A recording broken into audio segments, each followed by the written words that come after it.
everybody. Welcome to another live. I am Joy, Joy of the Garden and Home. I'm here in wintry New York, Zone 6B. And today's a special day, so hope if you can make it to the live, you'll say hi and chat a little bit. But if you catch the replay, I appreciate it. And looking forward to your feedback, if any. Let me just get some technical stuff out of the way. Okay, volume's working. And all right. All right, G Mama was in earlier. Maybe she'll stop in again later. Hi, G Mama. Thank you for the well wishes. Yes, today is my 5th year specific. Well, I guess, yeah, we're going to say technically today that I dropped my first video on YouTube, February 2nd, 2021. And I'll actually drop that video for you later on at the end here. But before I dropped on YouTube, I was trying to do Facebook. This was when, well, I was late to the game to begin with, but I thought Facebook seemed easy enough. But I think at the time, from what I knew of it, it was like almost like a live stream where you couldn't, like you couldn't stop. Like I didn't know how to edit. Maybe that's what it was. Like I wasn't editing yet. So I was just, film a bit, stop it, and then continue, or just not even stop, but just flip the screen, like a continuous feed. Yeah, I was not doing anything back then. So it was definitely tougher. So I don't have that many videos, luckily for you. It won't be, I have almost a half hour, maybe just a half hour of compilation. So we'll go through that. And I'm going to roast myself, see how, those first videos look and feel, and if I've learned anything. Yeah, I want to hear, like I went through the videos lightly, so I wasn't like really paying much attention to what I was saying. I just wanted to make sure, I clipped it all together and sped it up just a smidge so we're not going through all the extra delay of that. And yeah, I'm interested to see if I've, what I've changed in the garden. So so at least I could feedback on that when the time comes. What do we got? So yeah, it is still freezing here. I think we're in the 20s today. I think we broke the teens, which is, it feels like a big relief when you're above the teens. I don't know what it is. And the sun's shining, so happy Groundhog Day for those enthusiasts. My kids were super bummed this morning that Phil saw his shadow, which I warned them it's going to be sunny. So, but they were still annoyed. Rightly so. I'm annoyed as well. But we are still, it melts a little bit, with the sun shining on the icicles, but it just refreezes when it hits the ground. So, yeah, we won't be seeing above freezing temperatures. Like the 10-day forecast doesn't show anything above 20, 28. And yeah, we might get, 30. But that's not above freezing temperatures. And then that'll just compound the snow is going to start melting.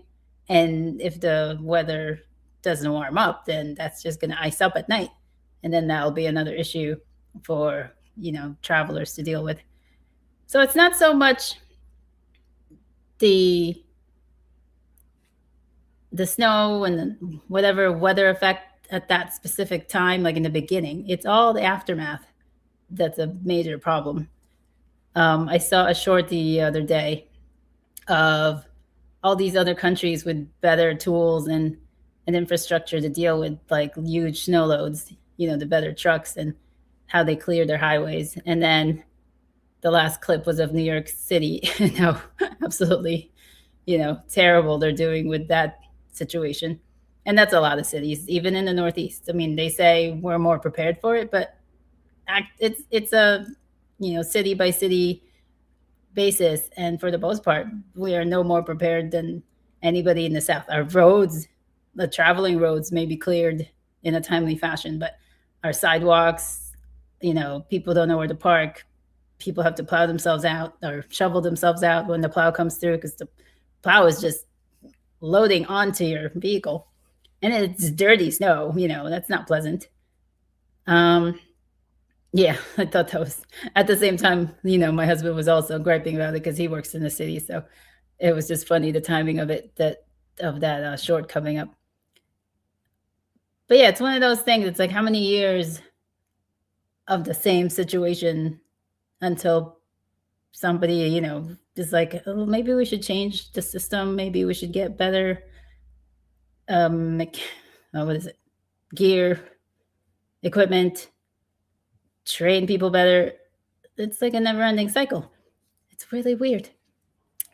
All right, let's just get on with it. Let's see, where are we?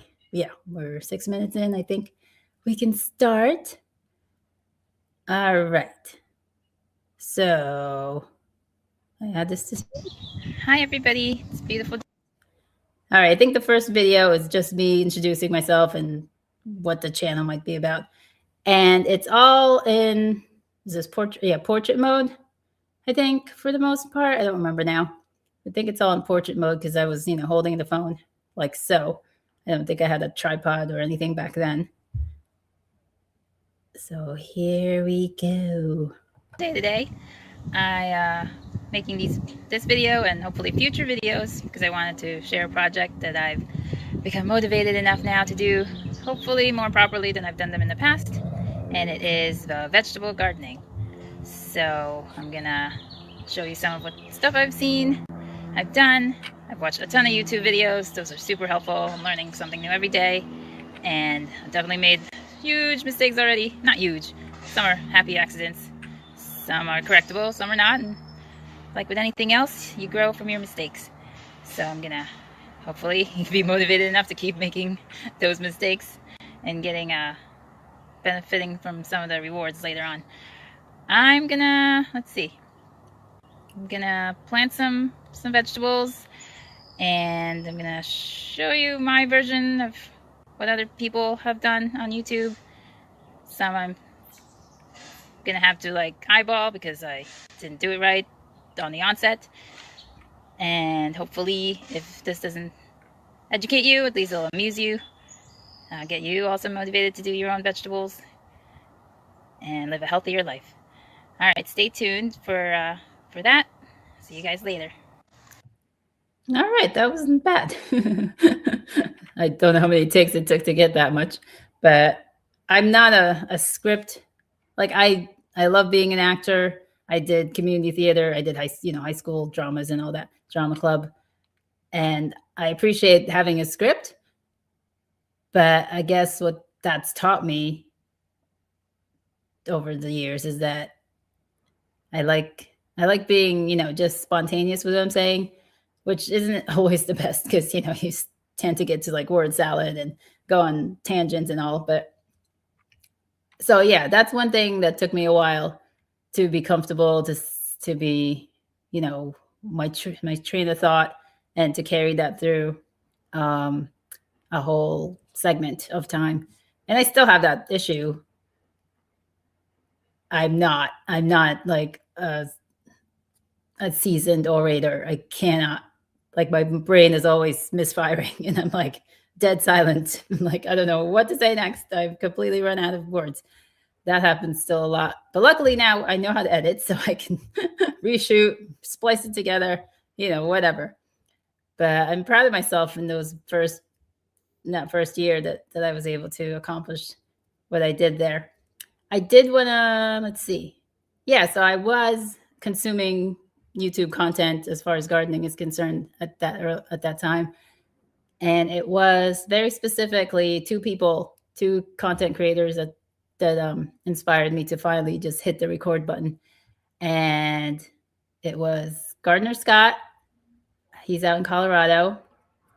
And more poignant is Jess of Roots and Refuge, which, oh man, I saw her show. She and Morgan Gold had a show this weekend in Boston, and it was I don't know. I've never been to one of these shows where the person's out upstage and they're just sharing stories and sharing life. And it was beautiful. I really enjoyed it.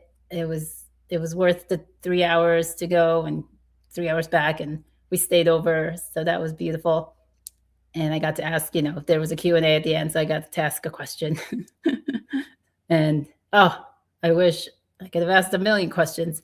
It's one of those, some people you just feel that connection with, and they're so easy, and you just, you want to be friends with them. But I respect boundaries. I wasn't that crazy person.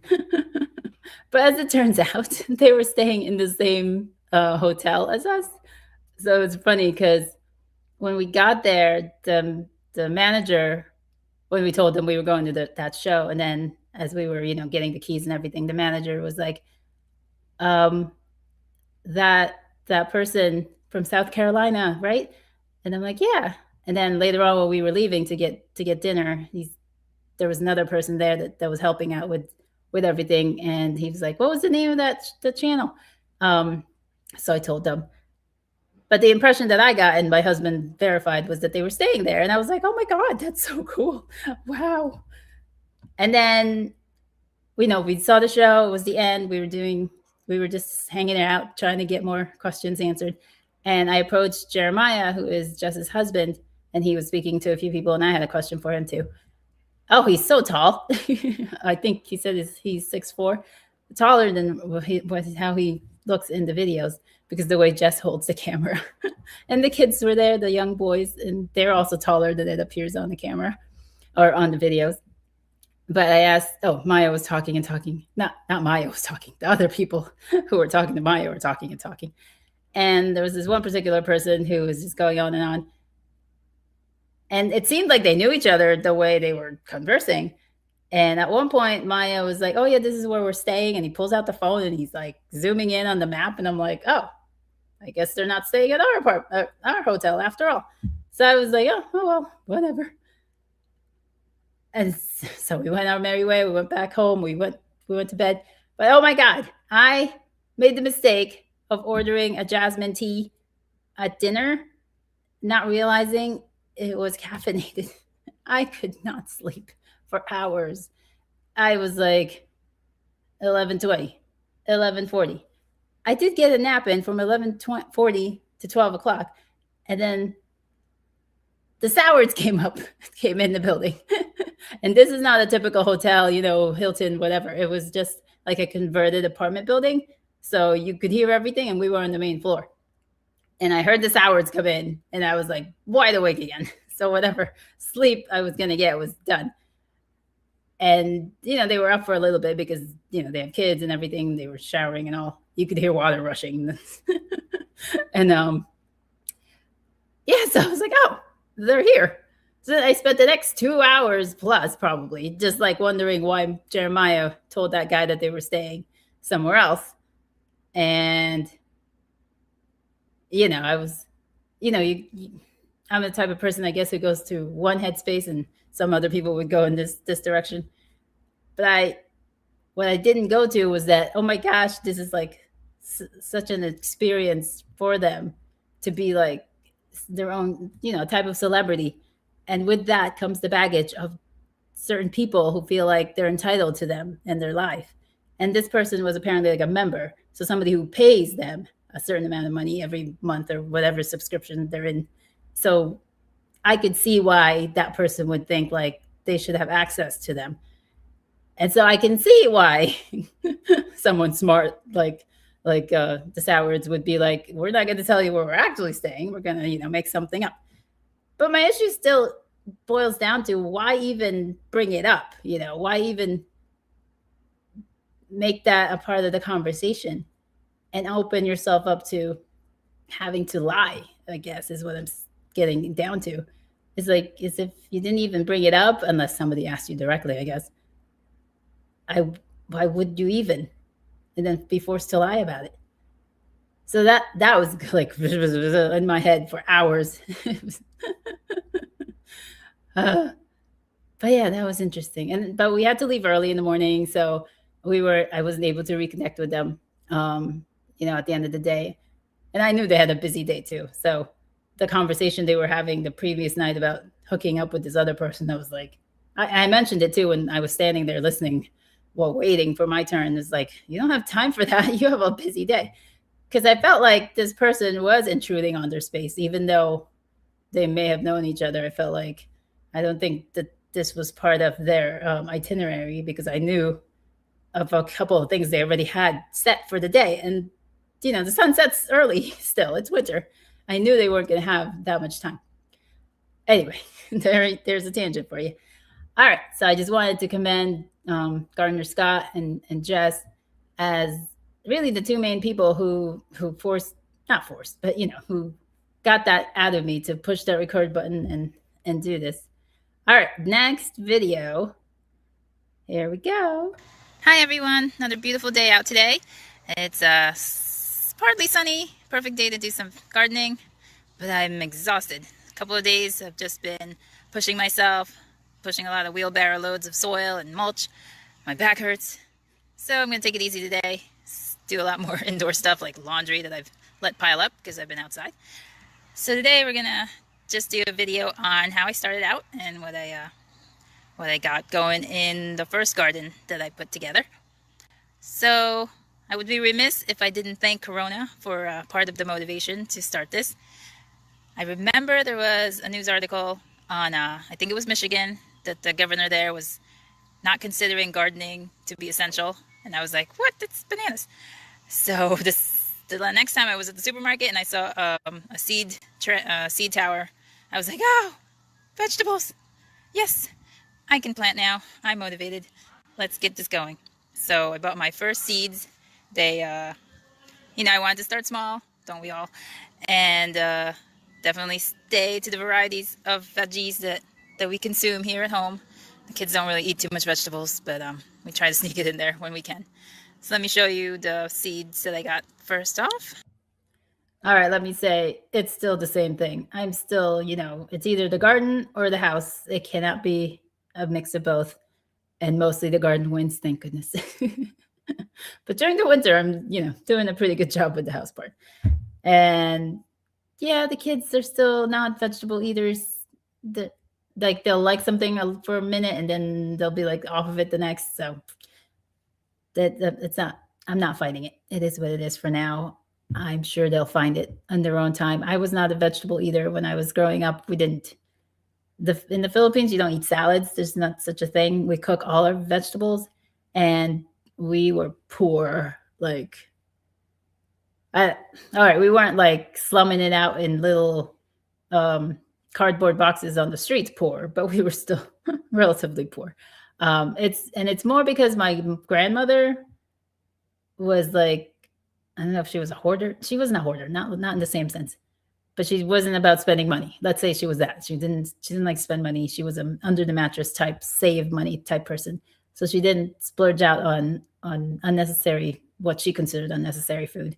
Like only on, special holidays or birthdays or whatever would she go out and, buy the live chicken that she would then fatten up to slaughter later, or, something extravagant like that. Otherwise, we ate from the land. There were plenty of fruit trees around. I drank a lot of coffee as a kid. That could be part of my problem. Yeah, and rice. Very, very minimal diet. No, I did not have vitamins. I was definitely vitamin deficient as a youth. But what was my point? Let me see. I can't remember now. Oh, about vegetables. As much as I don't want to push vegetables on my kid because I'm still here. I survived. I don't want to push it on my kids and have them not want to try it later on. So, either it gets sneaked in or it gets to them in some other form. They take vitamins, supplements, so they're getting that at the very least versus what I was getting. And yeah, let's continue on with the video. So we started with your peas, easy growers, carrots, medium to hard growers. Who doesn't get a tomato? That's just, everybody gets tomato. And then I also got, this is the watermelon, and I already planted the pumpkin. So that will be for the fall for the kids to have fun with, to carve and all. So what I put them in are these compostable carton egg crates that pretty simple. You just, moisten them, can break them up easily and flop the whole mound into the ground, and they'll just become part of the earth. I like to be thrifty. I like reusing stuff, as you'll see in this video and others, hopefully. So yeah, I started off with seeds in this case, and then let's see, I started the seedlings the beginning, mid-April, and then the beginning of May, I put them out. So the peas are doing nicely. I kind of crowded them, but I wasn't sure, what my success rate was going to be. And I should maybe thin these, but I'm going to let them grow for a little while longer and see how they do. And then the carrots, I was really getting scared there for a while, getting sad that they weren't doing anything, but they've started to fill out better. I probably put them out a little bit early. Plus we had that frost incident in the first week of May there. Really might have set them back a little bit. But I'm seeing some true leaves, so I'm very excited that maybe the carrots will come through. And then this little guy here, one of those, hacks you see on Facebook where you take your leftover carrot and you put it in water for it to root, then you transplant it. So I don't know, we'll see if that does anything. So what I've got here are, I guess what you call raised beds.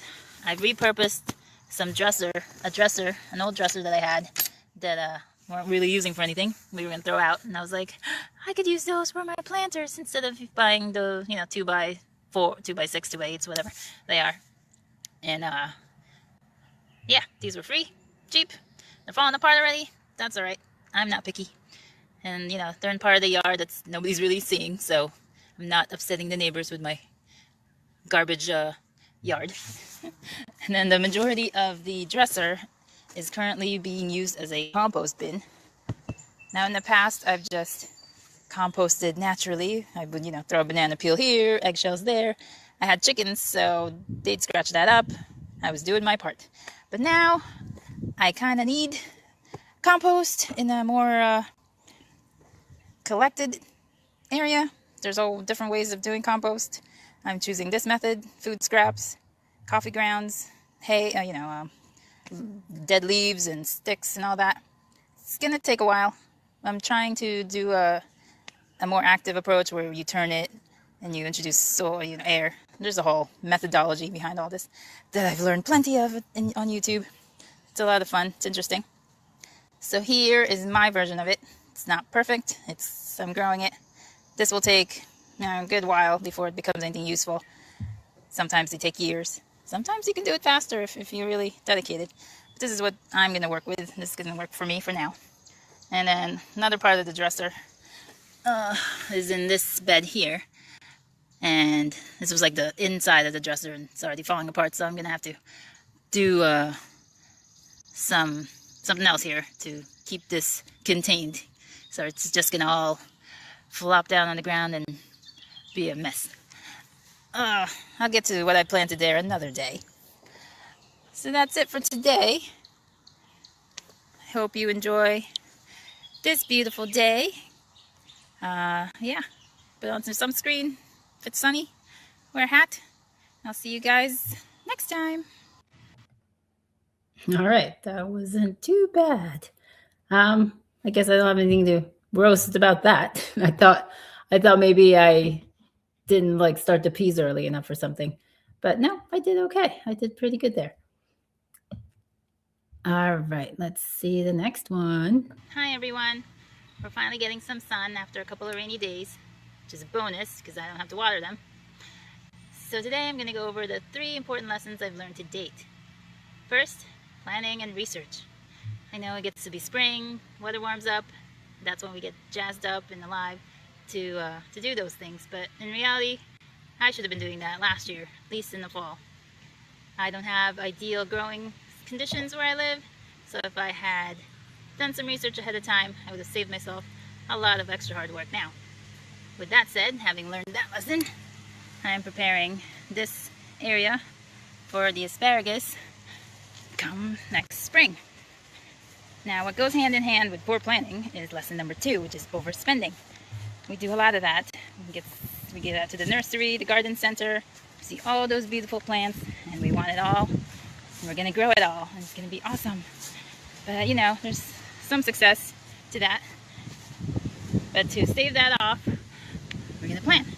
So this year, no exception, I bought a few plants that if I had known better, I might not have bought till later in the season. Ooh, the wind's kicked up. Or not till next year, and planted them in the early spring. I learned a new word, brassicas. Those are your kales, your broccolis, your heavy leafy greens. And like I said, I don't have ideal soil here. It's mostly clay. Plenty of things grow in clay, but if you really want a nice harvest, you want to augment that soil. So I thought, actually in the beginning, I was like, oh, I got plenty of soil. I'll just dig it up and, you know, put it where I'm going to plant. Well, there's like lots of rocks, lots of roots. It's a pain. It's so much work to do that. So I opened the wallet and got some topsoil, which is probably the most I'll have spent in this whole beginning project. So this is the remains, the leftover of the topsoil. Now, what ends up happening with that, I'm not from this area. I don't really know, you know, who the reputable topsoil, the landscapers are. But took our chances and just got some down the street from that landscaper. But I'm pretty happy with it. I actually found like 2 root vegetables in it, some kind of carrot or something. And I found it wasn't too rocky. It had a nice consistency of soil matter and decaying matter. Then there's a little bit of garbage in it, but that's to be expected. We are human after all. And yeah, so I had enough, perfect amount to make the beds for the beginning of my vegetable garden. And finally, my last lesson that I'm learning now is to document. I've learned so much and seen so much, read so much, never gonna remember it all. So writing it down, putting it on a spreadsheet, having a blog, these are all really important in the long run. I like doodle in this. I have my hopes and dreams for the future, which will get me motivated when I'm gonna need it later. So documenting is really important. So hopefully we're gonna go on a trip tomorrow, and I'll take you with us to see what we're up to. All right, I don't know why the audio is not in sync with the video. Like I didn't think that was a problem before. I don't know why it's a problem now. I don't know if that's just StreamYard doing that. I hope it fixes itself because that's annoying. Or do I have to reload it? Because I don't like it. Let's see, we're 2/3 in. That's good. Or sorry, 1/3, sorry. 1/3 in. Yeah, those lessons I'm still abiding by. That whole topsoil situation, I didn't know any better. I don't know why I got topsoil instead of garden soil, which they do sell at the landscape places. But in, you know, retrospect, I probably did myself a disservice with all that and all the work that it took because I had to sieve because of all the garbage and everything.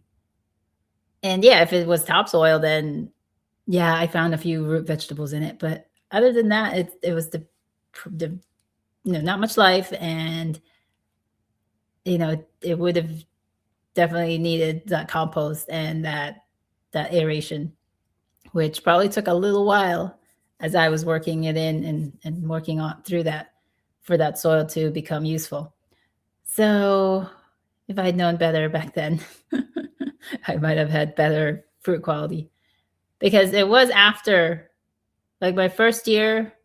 Well, it's your first year, so you feel like you've succeeded in the small things you've done. I feel like I'm incrementally getting worse. I know I'm not, but it still feels like, oh, I know it is because I'm growing so much more. So there's a lot more room for failure for things. So it's not necessarily that I'm getting worse at gardening. It's just that I feel like the failure rate is a little bit higher, but I'm also growing so much.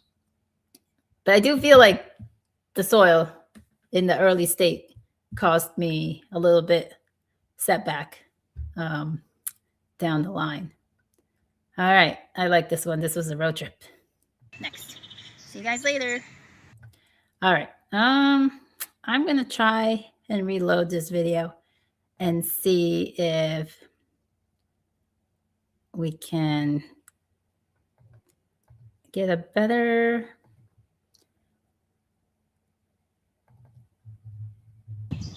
Hi, everybody. All right, we're going to speed this up. Where is it? Over here, about.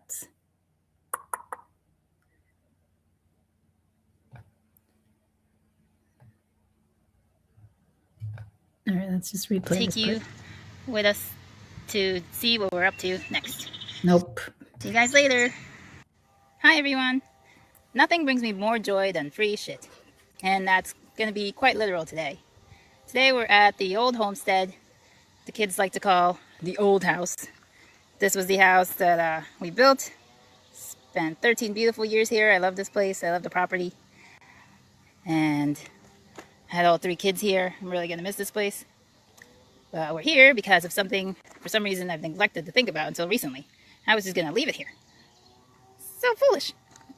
And it is, like, super important for any garden. It goes by fertilizer. It goes by black gold. And what I have is chicken manure.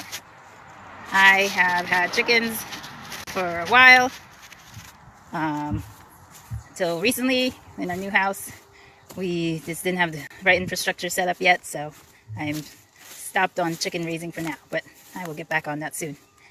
But right now, I am here to collect this beautiful, beautiful stuff that's going to feed the garden and add to my compost and build that up. I'm just super excited about it.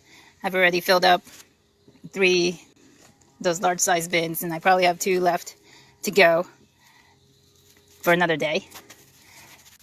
So yeah, compost in any form is gonna be good for the soil, feed your plants. I'm so excited that I'm gonna have that for free.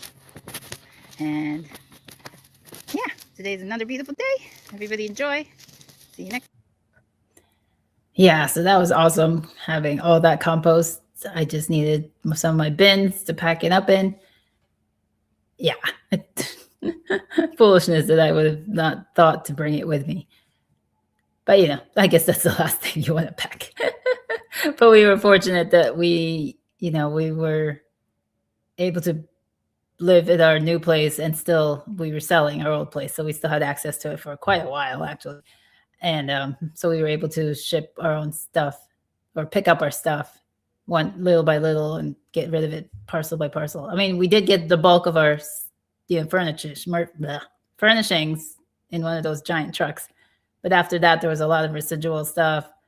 We had to clean up the house for sale. So there was a lot of weekends spent. We're about an hour and a half south of where that house was. So it wasn't a terrible commute, to get that on the weekends.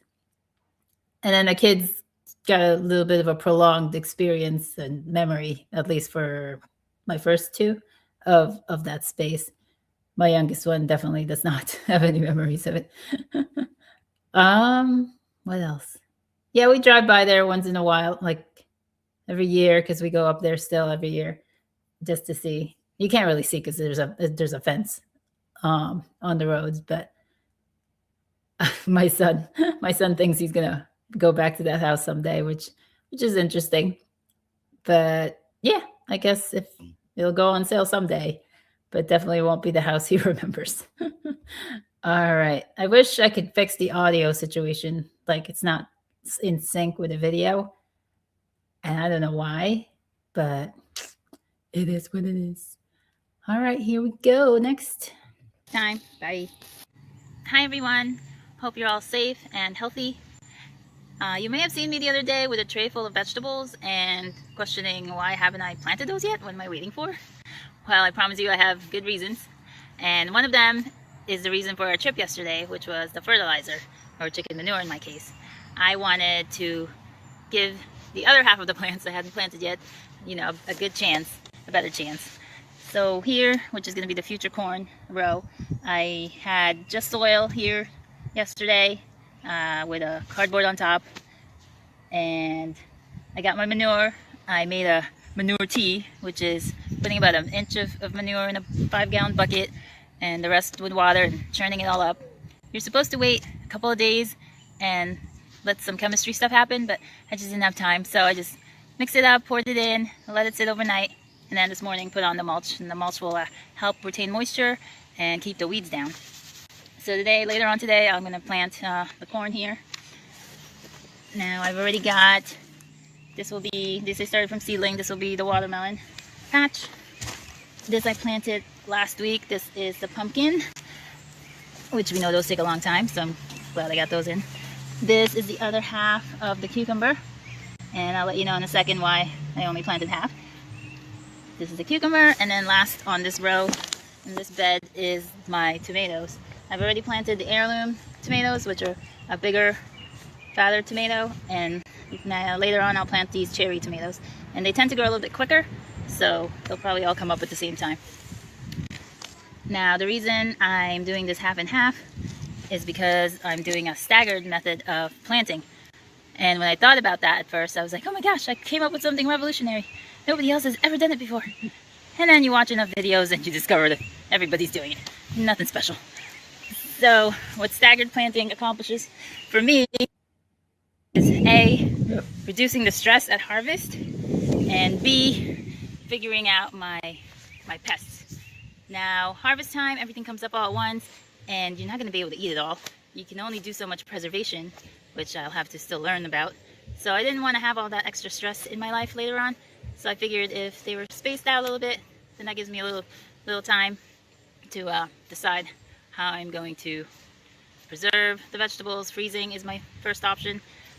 Maybe I'll learn to do some canning and pickling. Also, for like the root vegetables, you can put those in the cellar in a sandbox, they say. So we will be trying that out. And then the pests.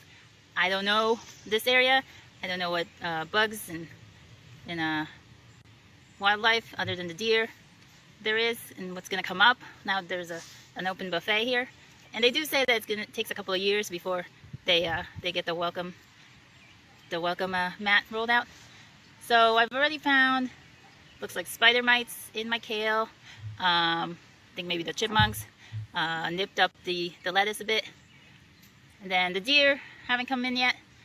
And if they figure that out, then I'll have to augment the fence. And then the birds, they like to peck at the greens and put big holes in them.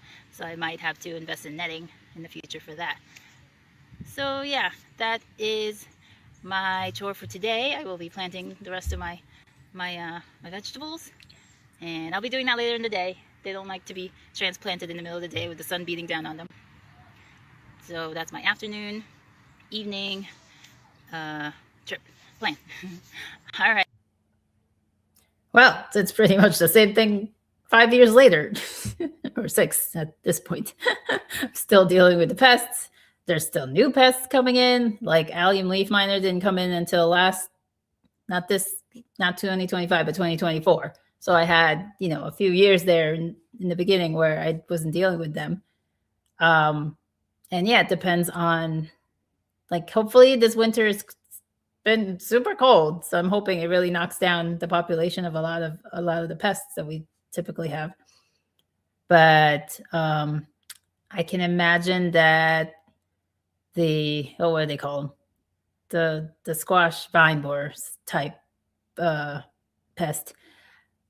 I feel like that's definitely coming in harder and harder as the years go. So that's something. Yeah, I'm probably going to be subjected to self-pollinating those what do they call them? Squashes. There we go. Oh my goodness. I'm trying to think of the scientific term, but I don't know the scientific term other than cucurbita, something like that. But yeah, that's a pest that's becoming more and more of an issue for me. And then, so now I have to go out and research what plants are less susceptible, what time of year, what time of the summer season is better to plant them, later after the pest has already come and gone. So there's all that. All right, next. I will see you guys later. Bye. Hi everyone. While the planting is finished, the work is never done. Today I'll just take you on a tour of what we have so far. So we have the corn. I also planted seeds in this bed. My watermelon, I don't know. They've been through a lot of trauma. I'll be surprised if I get any watermelons. Pumpkins are growing well. The leaves are looking yellow. I'm gonna have to look that up and see if I can help them along. Cucumbers are doing just fine. And so are the tomatoes. Except for this one, which I suspect the chipmunks got the root of. I got here Thai basil, mostly ornamental, but perfectly edible. And before I forget to mention, I'm doing what they call the no-dig method, which is not digging or tilling the earth, leaving it alone. And what you do is you layer, in this case cardboard, mulch, soil. See a nice spider lady there with her egg sac. And this kills the grass underneath and the weeds without disturbing the biology of the soil. Charles Dowding is a huge proponent. He's out in the UK. And it works perfectly for me because I'm what we call in the business a lazy gardener. Speaking of lazy, here we have my planter potato. I'm going to be hilling this, which is putting soil around the stem. That's supposed to yield more potatoes. And then this bed, which normally I was hoping would get more sun, but that was before this giant tree started leafing. But this is my brassica bed. This is the kale. I'm going to need to spray those leaves with some soapy water, help them out with the mites. The broccoli's fine. And we got lettuce and cabbage. And that's the rosemary. I'm very happy. All these years I wanted one. So I'll bring that in the fall. And this little dirt bed I threw in some dill seeds. Maybe they'll come up. And another little experiment is some potatoes in there. Now this mound, just the soil where I had it dumped. But I think I'm going to plant a whole bunch of sunflowers here. I just got some seeds the other day. Very exciting. And then our first bed, where it all started, we got the peas, starting to use the trellis with the little fingers, and the carrots coming up. Now the carrot I had rooted in water inside is just going to give you more greens. It's never actually going to give you any carrots. And over here we have the leeks and beets. This was planted the first week and this was the second week. In my compost bin, I have outgrown. I have a lot more compost. I was getting steady 130 degrees of heat coming out of it, which is a great temperature to cook compost. But since I have more compost, I needed more space, so I built a pallet enclosure. And this is where I'm getting this nice and tall. It's about 3 feet now. I only have a little bit to go. And someone was nice enough on YouTube to remind me that soil is in your own backyard.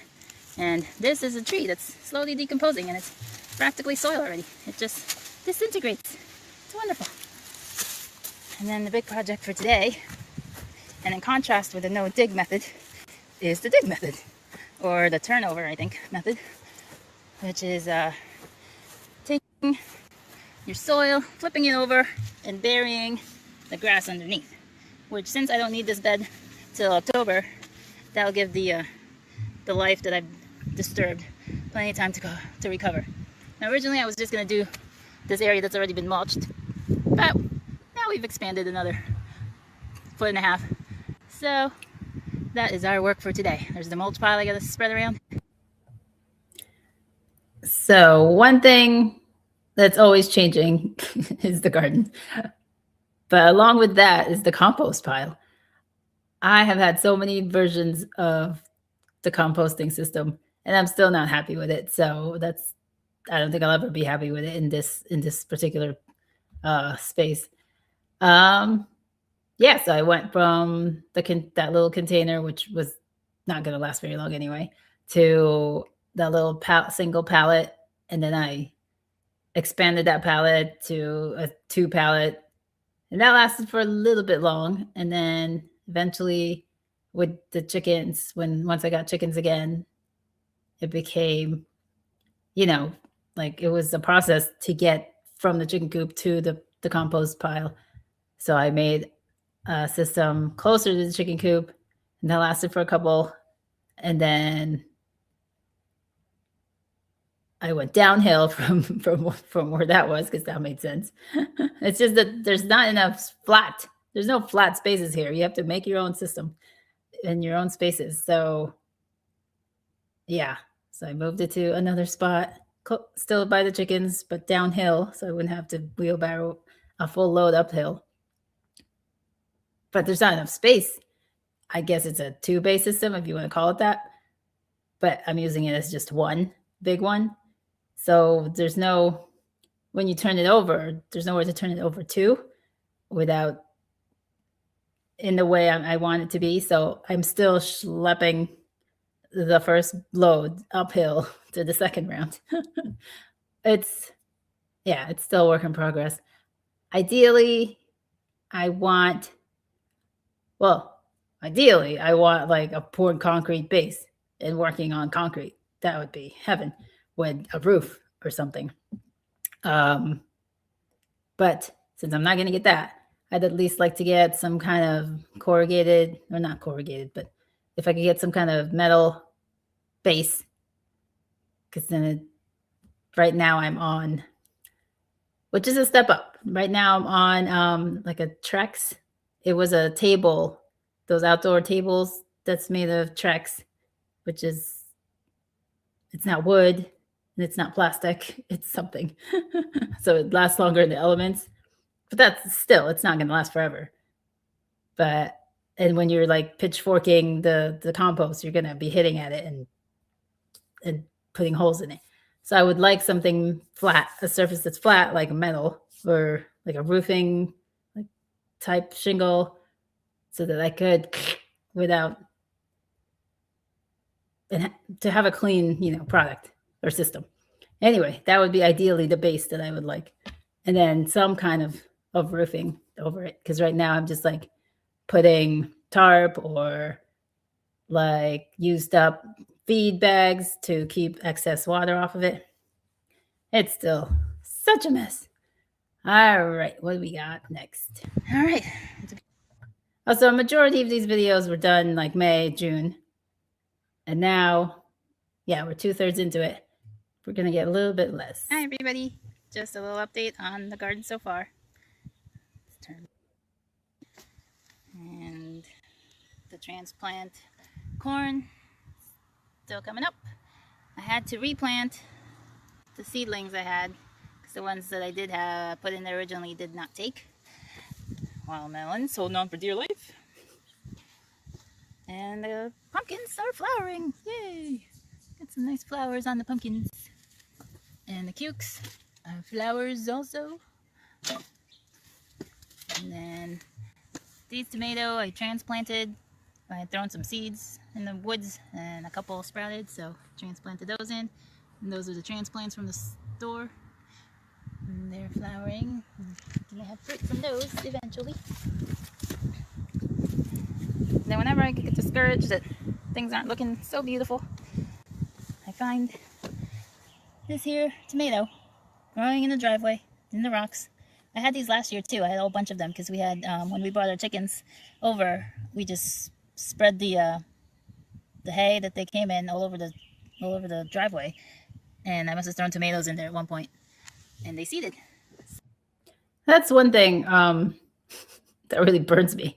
It's these stupid plants.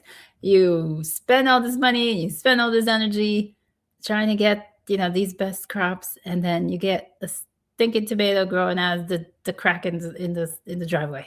And I'm just like, ugh. It's wonderful, and at the same time, so obnoxious. So obnoxious. So last year we had a whole bunch of tomatoes all along the driveway.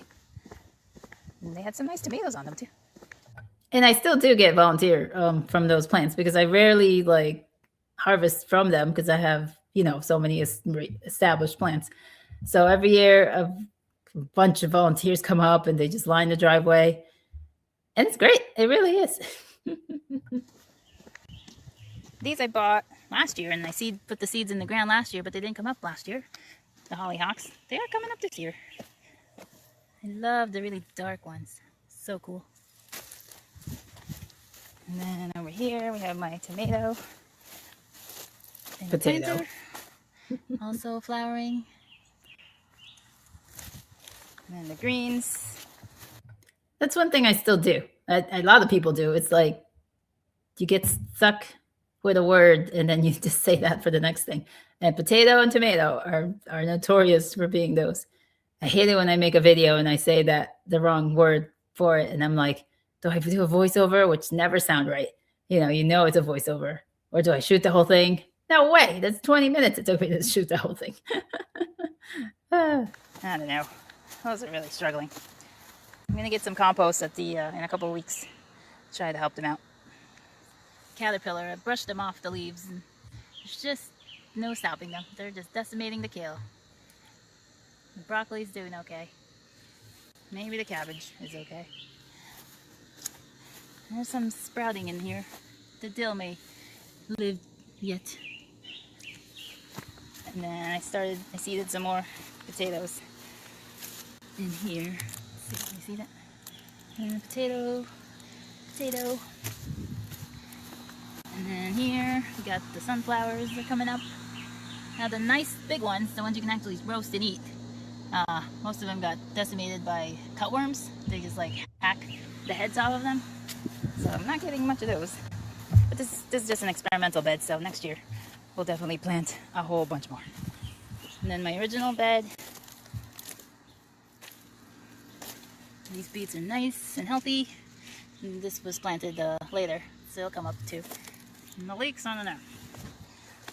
And then here we have, well, this was a pumpkin that I didn't even realize was a viable seed. It took a while to come up, but yeah, it's coming up.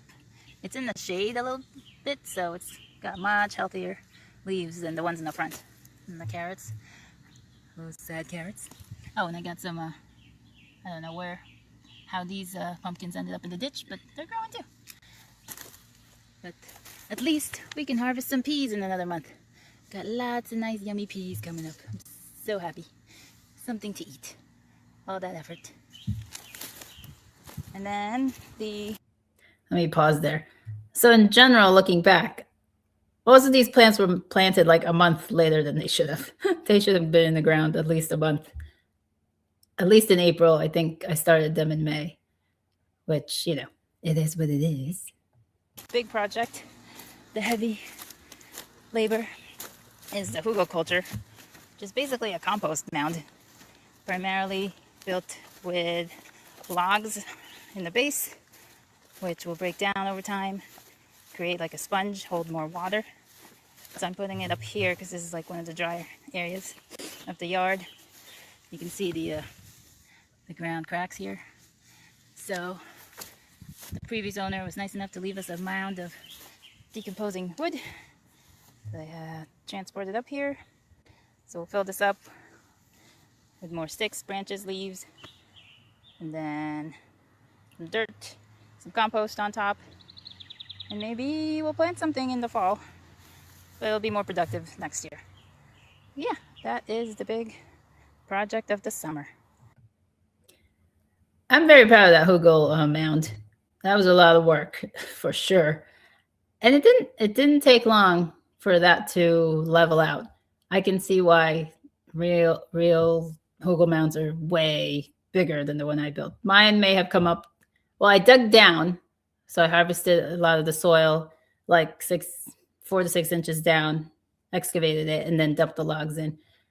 Like I'm saying real because that's just it. Real hugel mounds are like 6 feet tall, like real mounds. So it takes them a lot longer to do that sinking situation. But I'm very happy with it. I think it's done really well. I know because I didn't have that much soil on top that like once all that stuff settled, and it didn't take long for the twigs and the leaves and weeds that I piled on top before I put the soil on, that those just like disappeared. And I was finding myself digging into the logs at the bottom, which I don't think well, I guess I can't really say. I feel like the plants did fine anyway, but yeah, I was into that bottom layer pretty quickly. So now with the chickens producing the compost that they are, I'm able to top off that area. And I try to do that like in April once it starts to really warm up so that they have a few months before I put the tomatoes in. And I know it's just a matter of time that it's going to catch up to me that I can't keep putting the tomatoes there. But I'm hoping as long as I keep topping it up, that they'll be okay. Hey, G Mama. Let's see. There's room to make it better with time. That's true, yes. All right, so that last video was in June. And then this video coming up is July. And I'm wearing the same outfit. So just referencing that it's a completely different time. It was like a complete month apart, and for some reason I ended up wearing the same thing. All right. Hope everybody's having a good day. Love ya. Bye. Hi, everybody. We are in the dog days of summer, so I thought I'd give you a mini update on the garden. Here we go. This is the corn. Got some corn coming up. Now I've had to hand pollinate these, which is just shaking the pollen to make sure they get on the hair there to make sure we get actual corn kernels, because we didn't plant enough corn. That's why they grow them so close together in a whole bunch, because you really need good pollination to reach. Every single hair is supposed to be a corn kernel. So we'll see what kind of corn we get. Then I planted some more after the fact. We'll get these at the end of the summer. We'll ignore those watermelons. These slow-growing pumpkins. I've had to put a cover on this. Not really a cover, but it's a tool. Because I suspect the chipmunks have been nibbling off quite a bit of growth. And there's nothing in this particular plant yet, but it'll come soon. There was some in the back one, but those got eaten. And next to that are my cucumber. This one's gonna be ready soon. There's another one. And there's just a whole bunch of babies coming up everywhere. Babies, babies, babies. Lots of cucumber at least. And this is one of my transplant tomatoes. Cherries. Those are coming up. And this is one of the heirloom. The tag, which I've lost, only said heirloom, so I have no idea what kind of tomato it is. And I'm also protecting it, just in case. This is my beautiful tomato. It's getting sunburnt. So I'm covering it just in case anything wants to eat it before I do. I get to it. And that one, is a month old almost. And I swear, none of these other plants, there are three heirlooms altogether. And these two others did not have a thing on them. And I was like, what's wrong with these? And then a week ago, so they're 3 weeks apart, finally start getting tomatoes in these other ones. And some of them, which is common with heirlooms, are fused blossoms, so you end up with 2 or even 3 tomatoes all scrunched together. And they're still perfectly edible. But they do look gnarly, which is cool. But yeah, lots of heirlooms coming up. So very excited, finally. Basil there. And then the other cherries are gonna be ready soon. Yummy, yummy. Yummy, yummy. Yep, lots of cherry tomatoes. This is another transplant. A younger one. This is the smallest transplant. Also, I was able to clone, as they call it, is when you take the sucker, a grown sucker from one of these tomatoes, and you transplant them.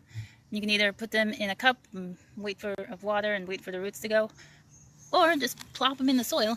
Make sure you water them well. And I did this right at the heat of the hot weather we got.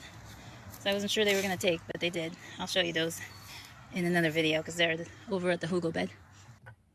That is one advice. I'll try to get into another video. If you have a shorter, I guess a determinate tomato, if you have a long enough season and the right climate, only do half of it in your first round, or 3/4 of it in your first round, and then take cuttings and just jam it into the dirt and water it well for a week, let's say. It doesn't, just make sure it doesn't dry out. And then you'll have that extended season without having to plant out, starting a whole buttload of tomatoes, because that has worked for me plenty. And I've done it with, tiny cuttings, larger cuttings. And the larger cuttings will go through the transplant shock a little bit longer, but it'll still go. And if your season's long enough, you will reap you will fruit out of that. So yeah, that is the progress on this part of the garden. All right, first corn. Let's see what we got. We got nothing. Not bad. Not bad. The kids are definitely not impressed by my corn harvest. But I swear to God, I thought corn was going to be the hardest thing that I've ever had to grow and that I would have the biggest failure with. Turns out it's not. I think I've done really well, knock on wood, with my corn harvest for the couple of, I guess it's been 3 years that I've been really like upping my game on corn. And I always get corn at the end of like September. I serve it for our Labor Day party, and I always get corn. Now, this last one was not as great because I didn't plant the right type. I changed up my variety. So I ended up with more of that in between corn. So they weren't just a sweet corn, but I still had corn. So I dedicate quite a bit, not quite enough space to have a good, consistent corn harvest every year. And I couldn't be happier with that. Other plants that I didn't think I'd have a problem with consistently fail. You just need to cut the top off. Self-pollinating. Just need to cut the top off. Yeah. I just adore hearing my children with their little voices, even 5 years ago. I mean, the oldest is going to be 13. So what, he was 7? Is that right? 6, 7? The top's always the part you gotta cut off. Okay. All right, cool. Okay. Next year will be even better.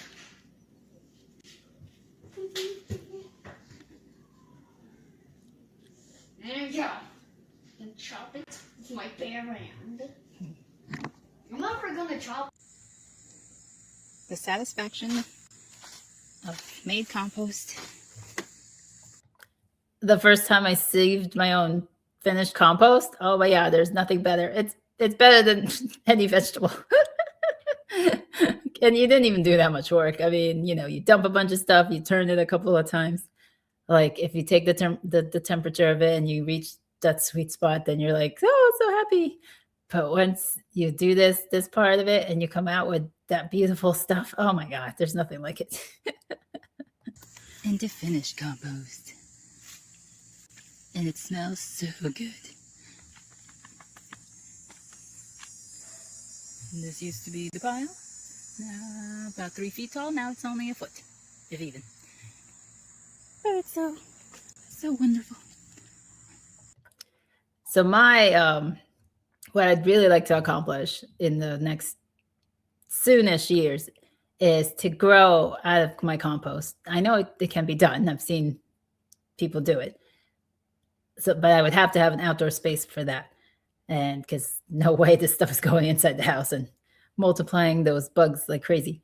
But once I get an outdoor space to grow in, I am so looking forward to growing in my own compost and not having to worry about buying stupid soil mixes. I'd still add stuff to it, obviously, but I really just want to do that.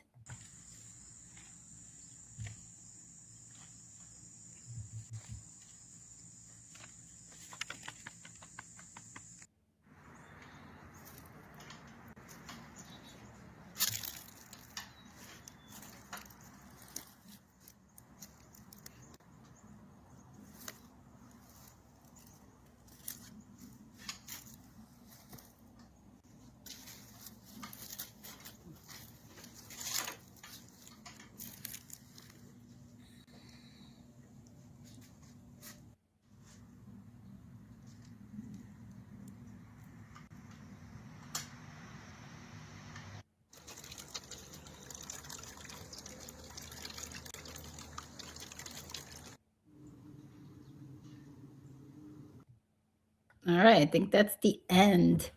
So that was a nice some fall pictures there. I did not do a tour, apparently, of the last stuff, but I was pleasantly surprised by the watermelon. Yes, I was successful in growing watermelons, which they took forever. I'm like, there's no way. But then and it happens every year with my squashes, my winter squashes. They wait till the last minute and then they decide to show up and then plump up in like a week or so. But the rest of the time, they're just eking along slowly, slowly, slowly. So they must sense that the season's ending and they got to get on with it, if they want to survive for the next year. But it's just so obnoxious. But I was so surprised that I was able to get melons. And I want to say pumpkins. I want to say those are my pumpkins, but I'm not even sure about that. I might have bought those pumpkins. And I have not since then been successful at those things. But all right. Yeah, we made it past the hour. I thought it would be shorter than that, but I'm glad. All right. There's a lot of stuff there that I didn't remember that I knew already, because my short-term memory, I guess, has never been very good. It's that lack of vitamins and minerals when I was growing up. So I knew a lot back then that I feel like every year I'm always relearning, and with every video that I watch from someone.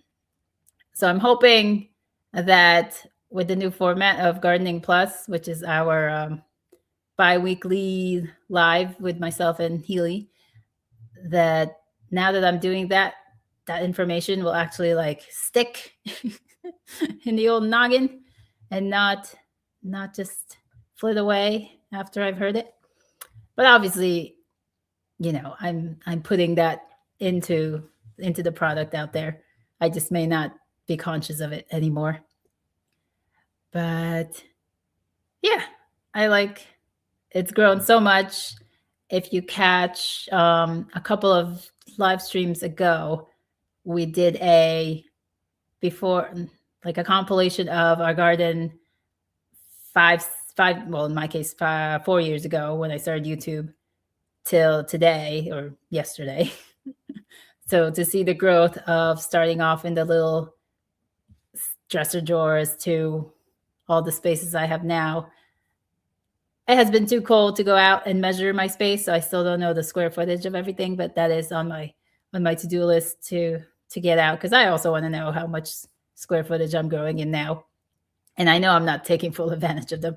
And I know there are spaces that I meant to put stuff in that I still haven't used well, or most likely they just got washed away or the dog has dug them up, or made them awry. And then there are still spaces that I want to use up and make into something, and I've wood chipped it and everything, and it's just growing weeds now because it's a big to do, and I'm not ready for it. But someday, maybe if we're here long enough, I'll get to finish that. And it would be more of an ornamental space anyway. It wouldn't be a vegetable space. So that would require larger plants, which I would love to start from seeds, but not there yet. All right, I'm going to close off with actually the first video that I did post on YouTube, my inaugural video. But first, I'm going to have to load it because it's on YouTube. But first, I'm going to do this part. So my first video dropped on February 2nd, 2021. So Groundhog Day, just like today. And on that day, we were having, or the day before, having quite the snowstorm like we had a week ago or so. So here is the information from Wiki on that day. They were calling it Groundhog Day Nor'easter. And we got pretty much the same amount of snow we got a couple days ago, about 2 feet. And it was cold. I want to say we did lose power during this year, or this season of cold. But we had our wood stove going and everything, so we were fine, and we have a generator. But it was, so on average, this is the time of the winter that we get this crazy winter event. Let me see what else we got here. Like a huge portion of the country was hit with this. The storm sending a powerful atmospheric river into West Coast states such as California. So yeah, even California had some some to do there.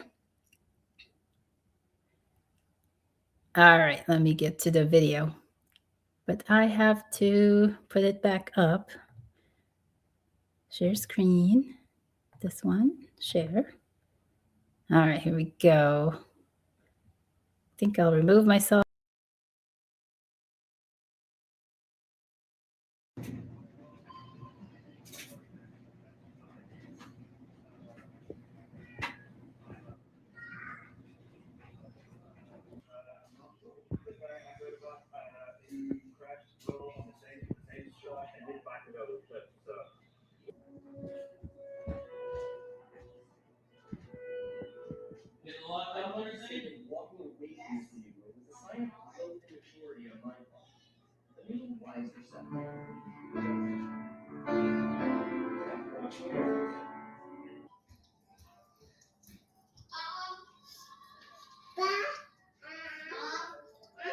Yeah. Is it Build a Snowman time?